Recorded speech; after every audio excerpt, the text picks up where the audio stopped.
عزیز طلبہ، السلام علیکم ورحمۃ اللہ۔ کل ہم نے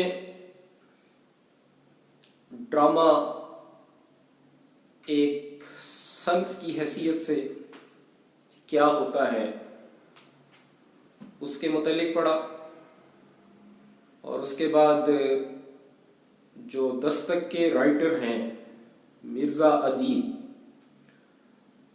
ہم نے ان کا تعارف پڑھا، اور اس کے اندر جو کچھ ضروری وضاحتیں تھیں، جو چیزیں بھی وضاحت طلب تھیں، اس کے متعلق میں نے آپ کو بتایا۔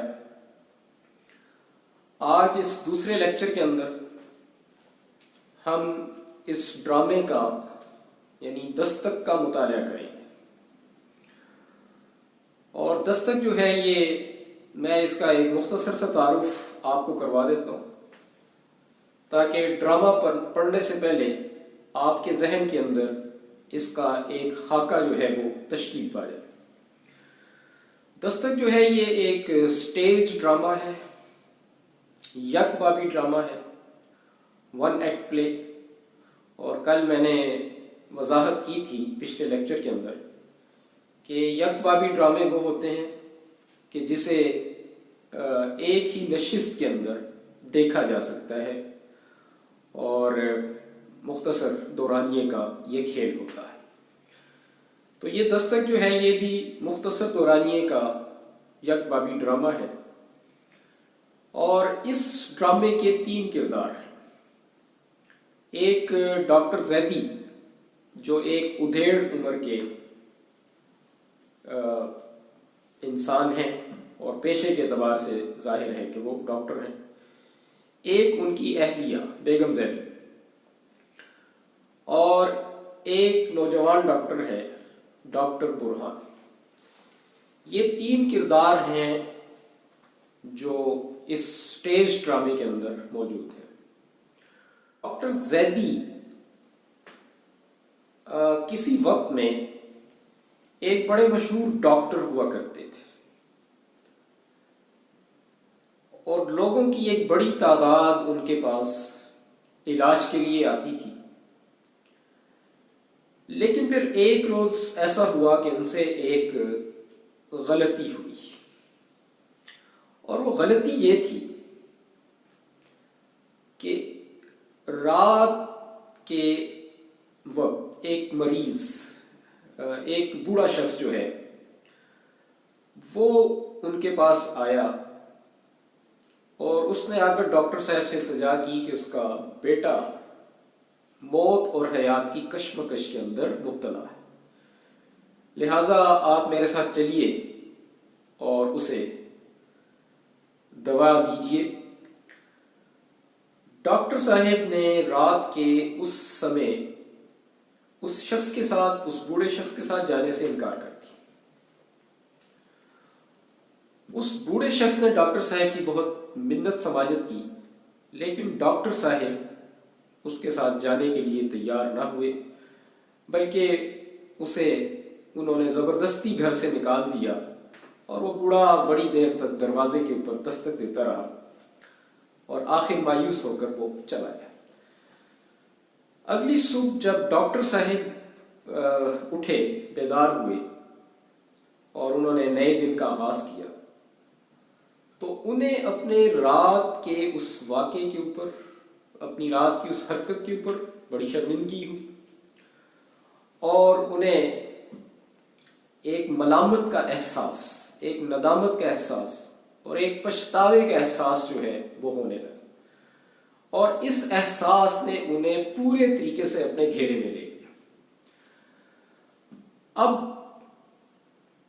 ہر وقت انہیں ان کا ضمیر جھنجھوڑتا تھا، اس واقعے کے اوپر ملامت کرتا تھا۔ تو یہ جو ڈرامہ دستک ہے یہ بنیادی طور پر ڈاکٹر زیدی کے ضمیر کی دستک ہے، کہ جو انہیں بار بار ملامت کرتا تھا، جو بار بار انہیں جھنجھوڑتا تھا، اور ایک پچھتاوے کا احساس جو ہے وہ ڈاکٹر صاحب کو پورے طریقے سے اپنے گھیرے میں لیے ہوئے تھا۔ تو یہ ڈرامہ جو ہے وہ دستک، وہ ڈاکٹر زیدی کے اس احساس کے گرد جو ہے وہ گھومتا ہے۔ اب اس ڈرامے کے اندر ہم پڑھیں گے کہ ایک تو اس ڈرامے کو پڑھنے کا ایک مقصد یہ ہے کہ آپ کی جو ریڈنگ ہے، آپ کا جو تلفظ ہے، کہ آپ نے کون سا لفظ کس طریقے سے ادا کرنا ہے، تو صحت زبان کے لیے اور اپنے تلفظ کو ٹھیک کرنے کے لیے میں اس کی ریڈنگ آپ لوگوں کے سامنے کروں گا۔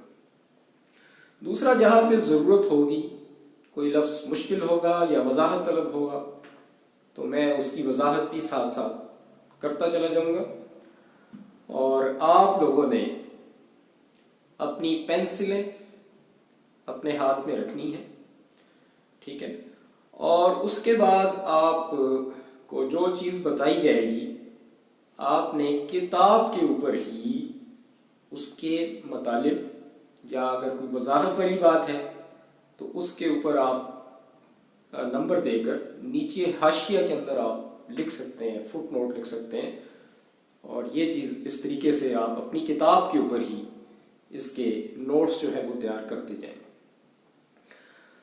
اب یہ جو دستک ہے اس کا، اچھا دوسری چیز یہ ہے کہ اس ڈرامے کی جو ہیت ہے یہ آپ لوگوں کے سامنے آ جائے کہ اسٹیج ڈرامہ جو ہے وہ کس طریقے سے پرفارم کیا جاتا ہے، اور اس کے جو کردار ہوتے ہیں، ان کے جو مکالمے ہوتے ہیں، وہ مکالمے جو ہیں وہ اپنے اپنے کس طریقے سے ادا کرتے ہیں، اور ان مکالموں کے ذریعے سے، گفتگو کے ذریعے سے، بات چیت کے ذریعے سے وہ پورا ڈرامہ جو ہے وہ سامعین کے ساتھ، جو ناظرین ہوتے ہیں یا سامعین ہوتے ہیں، وہ ان کے سامنے پیش کر دیا جاتا ہے۔ کرتے ہیں اپنی کتابوں پر آپ توجہ کریں گے۔ دستک ایک سٹیج ڈرامہ، کردار ڈاکٹر زیدی، بیگم زیدی، ڈاکٹر برہان۔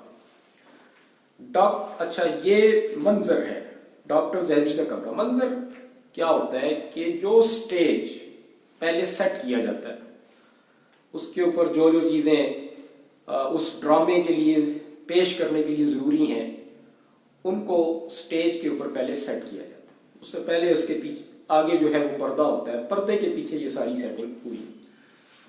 تو جب پردہ ہٹایا جاتا ہے تو جو چیز ہماری نظروں کے سامنے آ رہی ہے یہ منظر ہے۔ تو منظر کیا ہے کہ ڈاکٹر صاحب پلنگ پر گاؤ تکیے سے ٹیک لگائے بیٹھے، عمر 45 کے لگ بھگ، فرنٹ کٹ داڑھی، چہرے پر نقاہت نمایاں۔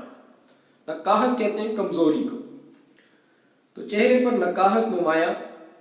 اس وقت انہوں نے کمبل لپیٹ رکھا ہے۔ پلنگ کے پاس چھوٹی میز پر مختلف شیشیاں پڑی ہیں۔ رات طوفانی، تیز و تند ہوا، مستقل شور ہو رہا ہے۔ بیگم زیدی آرام کرسی پر بیٹھی کسی رسالے کا مطالعہ کر رہی ہیں۔ عمر 50 کے قریب، سردی کی وجہ سے شال اوڑھ رکھی ہے۔ ڈاکٹر کسی سوچ میں ڈوبے ہوئے ہیں۔ یکایک ان کی نظر سامنے دروازے پر جا پڑتی ہے جس پر نیلے رنگ کا پردہ پڑا ہوا ہے۔ بیگم انہیں دیکھتی ہیں اور پھر رسالے کی ورق گردانی کرنے لگتی ہیں، یعنی ورق الٹنا۔ ڈاکٹر صاحب کچھ کہتے ہیں مگر بہت آہستہ، صرف ان کے ہونٹ حرکت کرتے ہوئے دکھائی دیتے ہیں۔ پھر کمبل اپنے جسم سے ہٹانے لگتے ہیں۔ بیگم کی نظر پڑتی ہے۔ بیگم: کیا ہے زیدی؟ زیدی: دستک سنی؟ بیگم: دستک سنی؟ زیدی: سنی نہیں تم نے؟ ڈاکٹر صاحب کے ہاتھ رک جاتے ہیں۔ بیگم: ہو تو سنوں، کہاں ہے دستک؟ زیدی: کہاں ہے دستک؟ یہ کیا کہہ رہی ہو تم؟ دیکھو تو جا کر، کوئی آیا ہے، دروازے پر کوئی کھٹکھٹا رہا ہے دروازہ۔ بیگم: کوئی نہیں ہے۔ زیدی: صاف آواز آ رہی ہے، نہیں جانا چاہتی تو میں خود۔ ڈاکٹر صاحب کمبل ہٹانے لگتے ہیں۔ بیگم رسالہ پرے رکھ کر اٹھتی ہیں، ان کی طرف آتی۔ بیگم: کیا کر رہے ہیں آپ؟ زیدی: دیکھتا ہوں دروازے پر کون ہے، تم تو جاتی ہی نہیں۔ بیگم: مہربانی کر کے بیٹھے رہیے، دروازے پر کوئی بھی نہیں ہے۔ زیدی: تو یہ دستک؟ بیگم ان کے گرد کمبل لپیٹنے لگتی۔ بیگم: تیز ہوا کا شور ہے۔ زیدی: تیز ہوا اور دروازے پر دستک دیا کرتی ہے، تم جا کے دیکھو تو ذرا۔ بیگم: میں کہتی ہوں کوئی نہیں ہے، خام خواہ پریشان ہو رہے ہیں۔ زیدی: ذرا سنو تو، صاف، بالکل صاف، دستک نہیں تو اور کیا ہے؟ بیگم: آپ کا وہم ہے۔ زیدی: دیکھو اب زیادہ زور سے ہونے لگی ہے، یہ وہم ہے کیا؟ پھر اٹھنے کی کوشش کرتے ہیں، بیگم ان کا ہاتھ پکڑ لیتی۔ بیگم: خدا کے لیے لیٹے رہیے، آپ تو خود ڈاکٹر ہیں، ڈاکٹر ہو کر ایسی حرکتیں کر رہے ہیں، اپنی حالت کا کچھ تو خیال کریں۔ زیدی: تم ایک مرتبہ جا کر دیکھ نہیں آتی؟ بیگم: میں جانتی ہوں دروازے پر کوئی نہیں، خیر دیکھ آتی ہوں۔ یوں سر کو جنبش دیتی ہیں جیسے اس کام کو بیکار سمجھ رہی ہیں۔ جنبش دیتی ہیں یعنی حرکت دیتی ہیں۔ دروازے کی طرف جاتی ہیں، زیدی انہیں ٹکٹکی باندھے دیکھتے رہتے ہیں، یعنی مسلسل دیکھتے رہنا، ٹکٹکی باندھ کر دیکھنا، مسلسل دیکھتے رہنا۔ بیگم پردے کے پیچھے چلی جاتی ہیں، 2-3 لمحوں کے بعد پردے سے باہر آتی ہیں۔ زیدی: کون ہے؟ بیگم: کون ہوگا؟ بیگم واپس آتی۔ زیدی: بیگم تم نے دروازہ کھولا تھا؟ بیگم ذرا غصے: تو کیا دروازہ کھولے بغیر ہی کہہ رہی ہوں؟ نہ جانے بیٹھے بیٹھے آپ کو کیا ہو جاتا ہے، کوئی آئے گا تو کال بیل نہیں دے گا، دروازے پر ہی دستک دے گا۔ ڈاکٹر اور بیگم ایک دوسرے کو دیکھتے ہیں، ڈاکٹر کی نظروں میں بے اعتباری سی ہے اور بیگم کی نظروں میں شکایت، یعنی بے اعتباری کس بات کی کہ پتہ نہیں انہوں نے دروازے سے باہر دروازہ کھول کر باہر دیکھا بھی ہے یا نہیں دیکھا، ایسے ہی آ گئی ہیں واپس۔ اور بیگم صاحب کی نظروں میں شکایت کیا ہے کہ دستک ہے نہیں، کوئی ہے نہیں، اور یہ میری بات کا یقین کرنے کے لیے تیار نہیں۔ زیدی: مگر یہ دستک؟ بیگم الفاظ کاٹتے: آپ آرام نہیں کریں گے ڈاکٹر ہو کر؟ زیدی بیوی کے الفاظ کاٹ کر: بار بار مجھے کیوں بتا رہی ہو کہ میں ڈاکٹر ہوں؟ بیگم: وہ اس لیے کہ آپ کو عام لوگوں سے بالکل مختلف ہونا چاہیے، اگر ڈاکٹر بھی کسی وہم کا شکار ہو جائے تو پھر اس کے علم کا کیا فائدہ؟ زیدی: شاید تم سچ ہی کہتی ہو۔ بیگم آواز میں نرمی: آپ خود ہی بتائیے، ایک ڈاکٹر حقیقت پسند نہیں ہوگا تو اور کون ہوگا؟ زیدی: دروازے پر دستک کی آواز سننا حقیقت کے خلاف ہے۔ بیگم: جب دستک ہی نہ ہو اور اصرار کیا جائے کہ آواز سنی ہے، اس وقت آواز سننا کس طرح حقیقت ہوئی؟ ڈاکٹر سر جھکا کر اپنی پیشانی پر ہاتھ رکھ لیتے ہیں، بیگم انہیں دیکھتی رہتی ہیں۔ ڈاکٹر صاحب کی نظریں بے اختیار سامنے پردے پر پڑتی ہیں۔ تیز و تند ہوا کا شور بڑھ گیا ہے، شاید بارش شروع ہو گئی۔ بیگم لیٹ جائیں۔ ڈاکٹر صاحب اپنے خیال میں غرق ہیں۔ میں نے کیا کہا؟ زیدی: کیا کہا؟ بیگم لیٹ جائیے۔ زیدی: تم نے دروازہ کھول کر دیکھا تھا نا؟ بیگم: حد ہو گئی ہے، آپ لیٹ کیوں نہیں جاتے؟ آدھی رات ہو چکی ہے، ابھی تک جاگ رہے ہیں۔ برہان نے کہا تھا آپ کو مکمل آرام کی ضرورت ہے۔ زیدی: یہ بات میں خود نہیں جانتا۔ بیگم: کیوں نہیں جانتے؟ جانتے ہیں اور خوب جانتے ہیں، ڈاکٹر برہان نے کہا تھا میں خود آ کر دوا پلاؤں گا، یاد نہیں رہا؟ اسی صبح آئے گا۔ زیدی: اچھا لڑکا ہے۔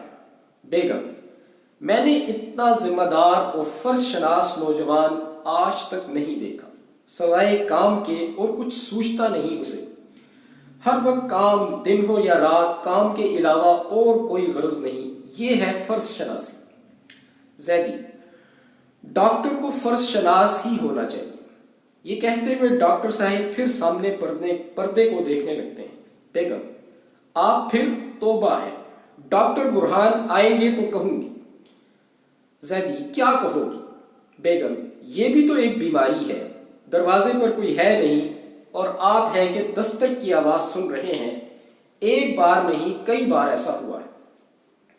دروازے کی گھنٹی بجتی ہے۔ زیدی: اب تو آیا ہے کوئی۔ بیگم: شاید ڈاکٹر برہان ہے۔ بیگم دروازے کی طرف جاتی ہیں اور پردے کے پیچھے غائب ہو جاتی ہیں۔ چند لمحوں کے بعد جب باہر نکلتی ہیں تو ان کے ساتھ ڈاکٹر برہان بھی آتے ہیں۔ ڈاکٹر برہان عمر کے لحاظ سے بالکل نوجوان ہیں، ہاتھ میں ڈاکٹروں والا بیگ برساتی پہن رکھی ہے۔ برہان دور ہی سے: السلام علیکم ڈاکٹر صاحب۔ زیدی: وعلیکم السلام، بڑی تکلیف کی بیٹا، اس وقت آنے کی کیا ضرورت تھی، صبح دیکھا جاتا۔ برہان: کوئی بات نہیں۔ بیگم: ہاں بیٹا، اس وقت بھلا کیا ضرورت تھی آنے کی؟ برہان: آج شام سے پہلے وہ دو کیس ایسے آ گئے کہ فرصت ہی نہ ملی، بڑا مصروف رہا۔ برہان آگے بڑھتے ہیں، بیگ چھوٹی میز پر رکھ دیتے ہیں۔ کہیے ٹمپریچر لیا؟ بیگم: تھوڑی دیر پہلے لیا تھا، 100 ہے۔ برہان: سینے میں تو درد نہیں؟ زیدی: نہیں۔ برہان: شکر ہے، اور کوئی بات؟ بیگم: گھبراہٹ سی ہے۔ برہان: کوئی بات نہیں، میرا خیال ہے انجیکشن میں ناغہ کر دیا جائے۔ زیدی: یہ ٹھیک ہے۔ بیگم جلدی سے بائیں دروازے میں سے دوسرے کمرے میں چلی جاتی ہیں۔ برہان ایک بوتل اٹھاتے ہیں۔ برہان: سیرپ ختم ہو گیا ہے، کل آؤں گا تو لے آؤں گا۔ زیدی: تو آپ چلیں؟ برہان: جی ہاں۔ بیگم دوسرے کمرے سے: ڈاکٹر صاحب؟ برہان: جی۔ بیگم: ذرا ٹھہریے۔ برہان: مجھے جلدی ہے ذرا۔ بیگم: بس 1-2 منٹ، چائے لا رہی ہوں۔ برہان: اوہو، آپ نے کیوں تکلیف کی؟ بیگم آتی ہیں۔ بیگم: آپ بھی تو سردی میں آئے ہیں، برساتی اتار دیجیے۔ برہان برساتی اتار کر کرسی کے بازو پر پھیلا دیتے ہیں۔ بیگم چلی جاتی ہیں۔ زیدی: بیٹھ جائیے۔ برہان کرسی پر بیٹھ جاتے ہیں۔ برہان: اور تو کوئی تکلیف نہیں؟ بیگم ٹرے میں چائے کی 3 پیالیاں لے کر آتی ہیں۔ بیگم: میں بتاتی ہوں ڈاکٹر صاحب۔ ٹرے برہان کی طرف بڑھاتی ہیں، وہ ایک پیالی اٹھا لیتے ہیں۔ بیگم دوسری پیالی شوہر کو اور تیسری پیالی اپنے دائیں ہاتھ میں لے کر خالی ٹرے جھک کر میز کے ساتھ لگا دیتی ہے۔ برہان گھونٹ لے کر: آپ کیا بتا رہی تھی؟ بیگم: ڈاکٹر صاحب، یہ بات بتاتے ہوئے مجھے کچھ عجیب سا احساس ہوتا ہے، شاید آپ اس پر یقین نہ کریں، مگر شوہر کی طرف دیکھتی ہیں جو نگاہیں جھکائے چائے پینے میں مصروف ہے۔ برہان: فرمائیے تو۔ بیگم: انہیں ایک وہم ہو گیا ہے۔ برہان: وہم؟ بیگم مسکرا کر: آپ کہیں گے ڈاکٹر اور وہم، یہ کیا بات ہوئی؟ برہان: جی میں نہیں کہوں گا، میں جانتا ہوں انسانی فطرت بڑی پراسرار ہوتی ہے، اور ڈاکٹر بھی تو ایک انسان ہی ہوتا ہے۔ بیگم ایک بار پھر شوہر کو دیکھتی ہیں، وہ بدستور چائے پینے میں مصروف ہیں۔ بیگم: چائے پیجیے نا۔ برہان: بہتر۔ برہان پیالی ہونٹوں سے لگا لیتے ہیں، بیگم بھی چائے پیتی ہیں۔ بیگم: پتہ نہیں کیا بات ہے، بیٹھے بیٹھے خیال کرنے لگتے ہیں کہ دروازے پر دستک ہو رہی ہے، حالانکہ دروازے پر کوئی بھی نہیں ہوتا۔ برہان: ہو سکتا ہے کسی نے دروازے پر دستک دی ہو اور آپ نے نہ سنی ہو۔ بیگم: دستک ہوتی ہی نہیں، میں کیسے مانوں؟ برہان: یعنی دستک نہیں ہوتی اور ڈاکٹر صاحب محسوس کرتے ہیں کہ دستک ہو رہی ہے؟ بیگم: جی ہاں۔ برہان چائے کے 2 گھونٹ لے کر زیدی کی طرف دیکھتے ہیں۔ زیدی نے پیالی خالی کر دی ہے۔ بیگم ہاتھ بڑھا کر پیالی لے لیتی ہے اور میز پر رکھ دیتی ہے۔ زیدی نے اپنا سر دیوار سے لگا دیا ہے اور آنکھیں بند کیے لیٹے ہیں۔ برہان: نیند آ رہی ہے ڈاکٹر صاحب؟ زیدی آنکھیں کھولے بغیر: جی نہیں۔ بیگم: آج انہیں بار بار یہی خیال آتا ہے، میں نے کہا بھی کہ باہر تیز ہوا چل رہی ہے، اس کی وجہ سے یہ شور ہو رہا ہے، مگر مانتے ہی نہیں، 2 مرتبہ مجھے دروازے پر بھیجا ہے۔ برہان: اور وہاں کوئی نہیں تھا؟ بیگم: کوئی بھی نہیں۔ برہان: اچھا۔ بیگم: آپ ان سے پوچھئے۔ زیدی آنکھیں کھول دیتے ہیں۔ زیدی: برہان بیٹا۔ برہان: کہیے۔ زیدی: یہ آج سے 18-20 برس پہلے کا واقعہ ہے۔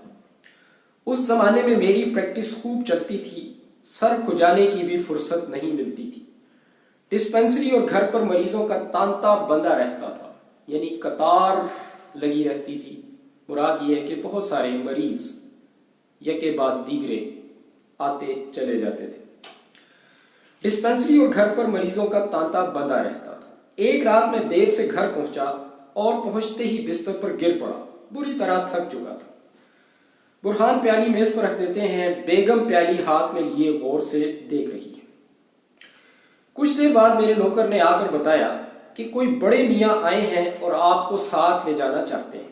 میں نے انکار کر دیا اور نوکر سے کہا کہ بڑے میاں کو واپس بھیج دو، مگر اس کے روکنے کے باوجود وہ بوڑھا میرے کمرے میں آ گیا اور منت سماجت کرنے لگا کہ میرا بیٹا سخت بیمار ہے، پہلے بھی آپ کی دوا سے شفا ہوئی تھی، چل کر دیکھ لیں، مگر میری آنکھیں بند ہوئی جا رہی تھی۔ زیدی 2-3 لمحوں کے لیے خاموش رہتے ہیں، پھر کہنے لگتے ہیں، گرم بستر چھوڑنا مشکل محسوس ہو رہا تھا، میں نے سختی سے انکار کر دیا۔ وہ بولتا رہا اور جب نوکر نے اسے زبردستی باہر نکال دیا تو دروازے پر دستک دینے لگا۔ نہ جانے کب تک دستک دیتا رہا، میں سو گیا۔ زیدی پھر خاموش ہو جاتے ہیں، بیگم کی نگاہیں اپنے شوہر پر جمی ہیں اور برہان میز سے دوائی کی ایک شیشی اٹھا کر اسے دیکھ رہے ہیں۔ صبح اٹھا تو طبیعت پر بڑا بوجھ تھا، افسوس کر رہا تھا کہ میں نے بوڑھے کو کیوں مایوس کیا۔ برہان: اس وقت آپ کا ضمیر بیدار ہو گیا تھا۔ زیدی: بس یہی بات تھی، میں نے اس بوڑھے کو ڈھونڈنے کی کوشش بھی کی مگر کہیں پتہ نہ چلا، نہ جانے وہ کون تھا۔ برہان: وہ بوڑھا تو چلا گیا مگر اب کبھی کبھی آپ کا ضمیر دروازے پر دستک دیتا رہتا ہے۔ برہان بوتل میز پر رکھ دیتا ہے۔ یہ دوا آج ختم ہو جانی چاہیے تھی۔ زیدی خاموش رہتے ہیں، برہان برساتی اٹھا کر پہن لیتے ہیں اور بیگ اٹھا کر زیدی کی طرف دیکھتے ہیں۔ ڈاکٹر صاحب۔ زیدی: کہو بیٹا۔ برہان: اس واقعے میں ایک بات کا اضافہ کر لیجیے، میں انہی بڑے میاں کا پوتا ہوں جس کا بیٹا اس رات ایڑیاں رگڑ رگڑ کر مر رہا تھا۔ زیدی: تم؟ بیگم: برہان بیٹا۔ برہان: اچھا، خدا حافظ۔